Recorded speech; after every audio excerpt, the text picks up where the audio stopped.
Hey guys, Radhe Radhe, good morning. Welcome to my channel जिसका नाम है अनकही मोहब्बत। कैसे हैं आप सब? आई होप आप सब अच्छे होंगे। एंड चलिए, इनके पिछले पार्ट में क्या हुआ था ये तो आपने सुना ही होगा। अब हम आगे की स्टोरी कंटिन्यू करते हैं। अब एक दिन ऐसे ही आरवी कैंटीन में बैठी हुई थी, जहाँ पे वो लड़की फिर से आ जाती है। आरवी जैसे ही उसे देखती है, बस देखती रह जाती है।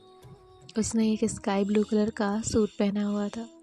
उसके जो हेयर्स थे वो टाई किए हुए थे, हाथ में कुछ बुक्स। इस पे एक अलग ही कामनेस, अलग ही चमक। इसकी आंखें तो इतनी ज़्यादा प्यारी थी, अगर कोई एक नज़र भी देख ले तो बस देखता ही रह जाए। और ऐसा ही हाल आरबी का था। आरबी बस एक टक उसे देख रही थी। इतने दिन से जिस लड़की को आरबी ने इसका फेस देखने की कोशिश की थी, आज वो लड़की उसके सामने थी। नंदिनी आरवी को हिलाती है और कहती है, कहाँ खो गई हो? कब से आवाज़ लगा रही हो? तो आरवी अपनी नज़रें उस लड़की से हटा लेती है और नन्नी की तरफ देखते हुए कहती है, कहीं नहीं। तो नन्नी कहती है, जल्दी जल्दी खाओ ना, फिर क्लास का टाइम हो रहा है। तो आरवी अपने खाने पे फोकस करती है। वो जो लड़की है वो वहीं एक टेबल पे बैठी थी। आरवी नंदिनी से कहती है, नंदिनी, वो जो वहाँ लड़की है वो हमारी सीनियर है क्या? तो नंदिनी भी देखने लगती है कि आरवी किसके बारे में बात कर रही है। जब नंदिनी उस लड़की को देखती है तो हंसने लगती है। उसे इस तरह से हंसता हुआ देख आरवी कहती है, क्या हुआ, मैंने कोई जोक किया है क्या? तो नंदिनी अपनी हंसी रोकते हुए कहती है, वो कोई स्टूडेंट नहीं है, प्रोफेसर है। तो आरवी कहती है, क्या, सच में? तो नन्ही कहती है, हाँ, ये वही मैम है जिनके बारे में मैं उस दिन तुम्हें बता रही थी। तो आरवी कहती है, उतने में बेल बजती है। तो ये लोग कैंटीन से अपनी क्लास में चले जाते हैं। आरवी जाते हुए सिर्फ उस लड़की के बारे में सोच रही थी। तभी नन्ही कहती है, क्या हुआ है तुम्हें? आज इतना कहाँ खो रही हो? तो आरवी कहती है, कहीं भी नहीं। वैसे यार, वो जो न्यू मैम अभी कैंटीन में थी वो कितनी ज़्यादा ब्यूटीफुल है ना? तो नंदिनी कहती है, हाँ वो तो है, मैम है तो बड़ी प्यारी। और तुम्हें पता है, उनका नेचर भी सेम ऐसा ही है। ऐसे नंदिनी जो है उनकी तारीफ़ करने लगती है। तभी आरवी कहती है, ब्रेक ब्रेक, तुम्हें बस कोई टॉपिक मिल जाए तुम तो नॉन स्टॉप बोलने लगती हो। तभी नंदिनी कहती है, वो तो तुमने शुरू किया इसीलिए। तो आरवी कहती है, वैसे उन मैम का नाम क्या है? तो नंदिनी कहती है, नाम, रुको, याद आने दो। और ऐसे वो सोचने लगती है। तभी आरवी उसे कहती है, रहने दो, तुम अपनी बुक लो और आंसर याद करो, वो एग्ज़ाम में आएगा। तो नंदिनी कहती है, तुम कितनी अजीब हो ना, एक तो पहले बात करती हो और फिर टॉन्ट भी देती हो। तो आरवी हंसने लगती है और कहती है, और क्या बोलूँ, एक नाम तो तुम्हें याद नहीं आ रहा है और बोर्ड एग्ज़ाम देने हैं, वो कैसे याद रहेगा? तो नन्ही कहती है, ऐसा कुछ नहीं है, याद रहता है मुझे, और उनका नाम ना श्राव्या है। आरवी जैसे ही ये नाम सुनती है उसके फेस पे एक अलग स्माइल आती है। उसे ये नाम बहुत अच्छा लगता है। तभी नंदिनी कहती है, अच्छा है ना? तो आरवी कहती है, क्या? तो नन्ही कहती है, नाम मैम का। तो आरवी कहती है, हाँ बहुत अच्छा है। तभी उनके क्लास में टीचर आ जाते हैं। अब इनका जो लेक्चर है ऐसे ही चल रहा होता है। आरवी का ध्यान अपनी स्टडी पे तो था, लेकिन उसके मन में अभी भी श्राव्या चल रही थी। लेकिन क्यों, ये तो आगे देखते ही हैं। अब इनके ऐसे ही क्लासेस होते हैं एंड इनका जो कॉलेज है वो ओवर हो जाता है। आरवी अपने घर जाती है और जो उसका रूटीन था सेम फॉलो करती है। सब होने के बाद इवनिंग के टाइम जो आरवी है वो अपने रूम में बैठी हुई थी। आरवी अपनी बुक लेकर बैठी तो थी, लेकिन उसका ध्यान आज बुक में नहीं बल्कि कहीं और ही था।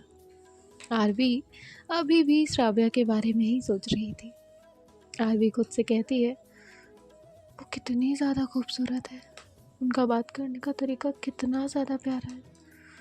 कुछ भी हो, मुझे एक बार तो उनसे बात करनी ही है, पर मैं कैसे करूं? वो तो हमारे क्लास में आती ही नहीं। पर मैं उनसे बात करने कैसे जाऊँ? यही सब आरवी सोच रही थी। तभी उसके रूम में उसकी दी आ जाती है। आरवी उन्हें देखती है और कहती है, आज आप मेरे रूम में कैसे आई? तो उसकी दी कहती है, क्यों, मैं तुम्हारे रूम में नहीं आ सकती हूँ? तो आरवी कहती है, क्यों नहीं आ सकती, बिल्कुल आ सकती है, लेकिन बेवजह आप मेरे रूम में तो नहीं होती हैं। मैं आपको पहले ही बता रही हूँ, मैं आपका कोई काम नहीं करूँगी। तो उसकी दी कहती है, मैं यहाँ कोई तुम्हें काम बताने नहीं आई, तुम्हारी पढ़ाई कैसी चल रही है ये पूछने आई हो। तो आरवी कहती है, आपको अचानक से मेरी पढ़ाई की चिंता क्यों हो रही है? ज़रूर, दाल में कुछ ज़रूर तो काला है। तो उसकी दी कहती है, कोई काला नहीं है, मैं तो तुम्हें बताने आई हूँ, मेरी फ्रेंड है ना, उसकी सिस्टर के भी 12th चल रहे हैं, तो उसने कहीं कोचिंग लगाए हैं, तो तुम चाहो तो मैं बात करती हूँ उससे, फिर तुम भी ज्वाइन कर लेना। तभी आरवी कहती है, जी नहीं, मुझे नहीं जाना है कोचिंग, मैं सेल्फ स्टडी कर सकती हूँ, जो कि मैं अभी भी कर रही हूँ, और आप मुझे डिस्टर्ब कर रही हैं, सो आप जाइए और मुझे पढ़ने दीजिए। तो उसकी दी कहती है, ठीक है ठीक है, और वो वहाँ से उठकर दरवाजे तक जाती है। जिसके बाद फिर कहती है, अच्छा सुनो ना, दुकान जाओगी क्या प्लीज़? तो आरवी स्माइल करती है और कहती है, अब आई ना आप पॉइंट पे, बिल्कुल नहीं जाने वाली मैं, कहीं पे भी नहीं। आप जाओ, आपको जो लाना है बेफिक्र जाकर लाओ। तो उसकी दी कहती है, ठीक है जा रही हूँ, अब आना दी, ये कर दो वो कर दो कहकर मेरे पास, फिर बताऊँगी तुम्हें। तो आरवी कहती है, नहीं कहूँगी, जाओ जाओ। तो उसकी दी वहाँ से चली जाती है। तभी जो आरवी है वो ज़ोर से चिल्लाकर कहती है, दी मेरे लिए भी चॉकलेट लाना। तो उसकी दी कहती है, बिल्कुल नहीं। यहाँ आरवी अपनी स्टडी करती है और सो जाती है। नेक्स्ट डे वो अपना उठती है और कॉलेज के लिए निकल जाती है। लेकिन आज आरवी एक अलग मूड में थी। वो बहुत ज़्यादा खुश थी। उसने आज ठान लिया था कि आज कुछ भी हो, वो एक बार तो श्राव्या से बात करके रहेगी। यहाँ आरवी थी जो हर हाल में श्राव्या से बात करना चाहती थी, और एक तरफ श्राव्या थी जिसे आरवी नाम की कोई लड़की है भी, ये उसे मालूम तक नहीं था। अब देखते हैं क्या होता है इनकी कहानी में आगे। आरवी अपनी क्लास में जाती है। उनके लेक्चर जो है वो स्टार्ट हो चुके थे। आज आरवी का स्टडी पे थोड़ा कम फोकस था। वो सिर्फ एक बात लूप में सोच रही थी, उसे कैसे भी करके आज श्राव्या से बात करनी थी। इनके एक के बाद एक जो क्लास है वो हो रही थी। अब इनका ब्रेक टाइम हो जाता है। तभी एक टीचर जो है वो आरवी से कहते हैं, आरवी तुम मुझे स्टाफ रूम में आकर मिलो। अब यहाँ जो नंदिनी है वो आरवी से कहती है, क्या किया तुमने? तो आरवी कहती है, मैंने क्या किया है? तो नंदिनी कहती है, कुछ तो किया है तुमने, वरना सर तुम्हें क्यों बुलाते? तो आरवी कहती है, हो सकता है कोई बात हो, तुम जाओ कैंटीन में, मैं आती हूँ उनसे मिलकर। तो नंदिनी कहती है, ठीक है लेकिन जल्दी आना। इसके बाद आरवी वहाँ से स्टाफ रूम की तरफ चली जाती है। स्टाफ रूम में बाकी सारे टीचर्स भी थे। आरवी वहाँ जाती है जहाँ पे वो सर बैठे हुए थे। उन सर को असाइनमेंट को लेकर कुछ बात करनी थी। आरवी और सर का कुछ डिस्कशन चल रहा था। अब लंच ब्रेक था तो सब टीचर भी वहाँ से बाहर गए थे। सर कुछ बातें आरवी को बताते हैं, जिसके बाद वो भी वहाँ से जाने लगते हैं और जाते जाते आरवी को एक काम देकर जाते हैं। उसे कुछ स्टूडेंट्स की लिस्ट दी होती है जिनकी असाइनमेंट फाइल उन्होंने निकालने कही थी। अब आरवी भी वहाँ से जाने लगती है। वो बाहर जाती है और फिर वापस आ जाती है और खुद से कहती है, आज इतनी भूख ही नहीं है, इससे अच्छा कि मैं सर ने जो काम दिया है वही कर दूँ, एक काम भी ख़त्म हो जाएगा। ऐसे सोच के वो फाइल्स लेकर वहाँ बैठ जाती है। आरवी अपना काम कर रही थी। वो उन फाइल्स को देखने में इतनी खो गई थी कि उसे किसी के आने की आहट तक नहीं हुई थी। तभी उसके सामने एक लड़की आकर खड़ी होती है। आरवी की नज़र उस पे जाती है। आरवी नीचे ज़मीन पे बैठी हुई थी तो उसे सिर्फ पैर ही दिख रहे थे। आरवी कहती है, पैर? ये मुझे पैर क्यों दिख रहे हैं? कहीं स्टाफ रूम में कि भूत नहीं, ऐसा कहकर वो चिल्लाने ही वाली थी। तभी वो लड़की नीचे बैठती है और कहती है, श्श, कोई भूत नहीं है। आरवी जैसे ही उसे देखती है बस देखती रह जाती है। ये वही लड़की थी जिसे आरवी इतने दिन से बात करने के लिए बेताब थी, और आज वो फाइनली उसके सामने थी, यानी कि श्राव्या वहाँ थी। श्राव्या आरवी से कहती है, तुम ठीक हो? आरवी उसकी बात का कोई जवाब नहीं देती, वो बस उसे देखे जा रही थी। श्राव्या आरवी की आंखों के सामने एक चुटकी बजाती है। आरवी तुरंत अपने होश में आती है और कहती है, यस मैम। तो श्राव्या उसे कहती है, तुम ठीक हो? तो आरवी कहती है, जी मैम। तो श्राव्या कहती है, तुम यहाँ स्टाफ रूम में क्या कर रही हो? तो आरवी कहती है, वो मैम सर ने कुछ काम दिया था, वही कर रही थी। तो श्राव्या कहती है, ओके कंटिन्यू। ऐसे कहकर वो अपनी चेयर पर जाकर बैठ जाती है। यहाँ आरवी के फेस पे एक प्यारी सी स्माइल थी।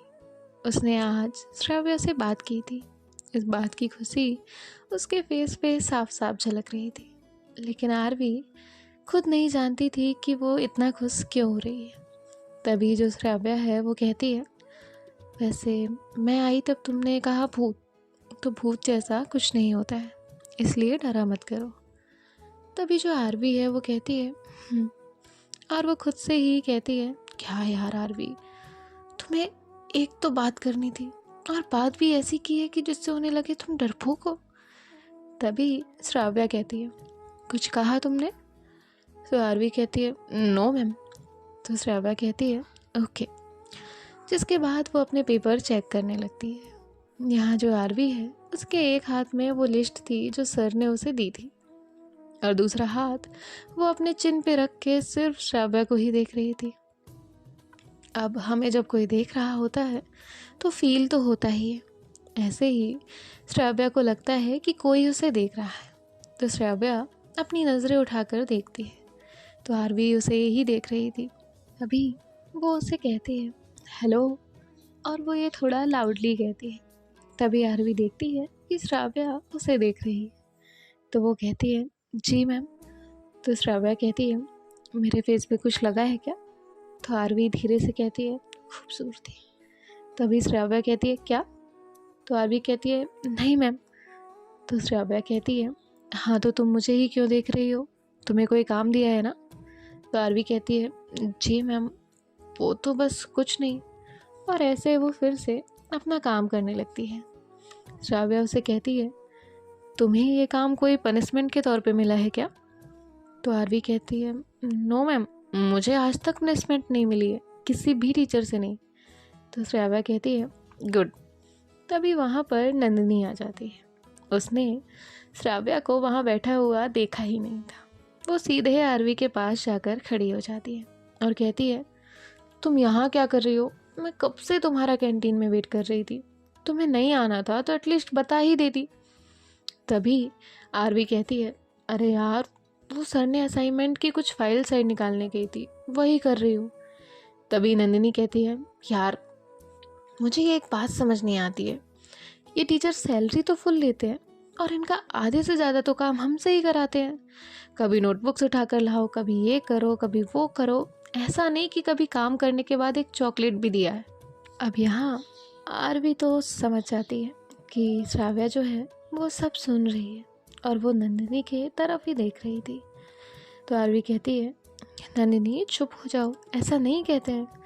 तो नंदिनी कहती है, क्या चुप करूं? तुम तो खुद चुप करो, आधे से ज़्यादा गलती तुम्हारी है। किसी भी टीचर ने कुछ भी काम बताया तो सबसे पहले तैयार कौन? आरवी। वाह। तभी आरवी कहती है, मैम आप इसकी बात पे ध्यान मत देना। जब आरवी ये कहती है तभी नंदिनी कहती है, मैम कौन मैम?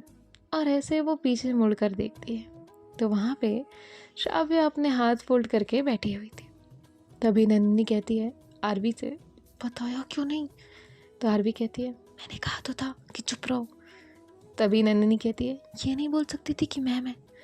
तो आरवी उसे हल्का सा मारती है और कहती है, तुम्हारी ये जो बटन जैसी आँखें हैं उनसे तुम इतनी बड़ी मैम नहीं दिखी क्या?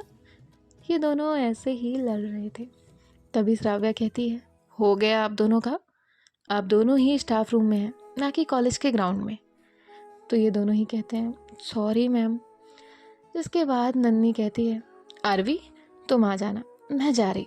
और वो श्राव्य से कहती है आई एम सॉरी मैम। इतना कहकर वो वहाँ से भाग जाती है। अब यहाँ आरवी अपने फिंगर से खेल रही थी क्योंकि श्राव्या अभी भी उसे देख रही थी। आरवी कुछ कहे इससे पहले ही श्राव्या कहती है ऐसे थॉट्स हैं आप लोगों के अपने टीचर्स को लेकर। देखते हैं गाइस नेक्स्ट पार्ट में क्या होता है। श्राव्या आरवी से क्या कहेगी, क्या उसे कुछ पनिशमेंट देगी, ये तो हमें नेक्स्ट पार्ट में पता चलेगा। और आपको स्टोरी कैसी लगी ये मुझे कमेंट में बता दीजिएगा। बाय बाय, टेक केयर, ख्याल रखिएगा, राधे राधे, मिलते हैं नेक्स्ट पार्ट में।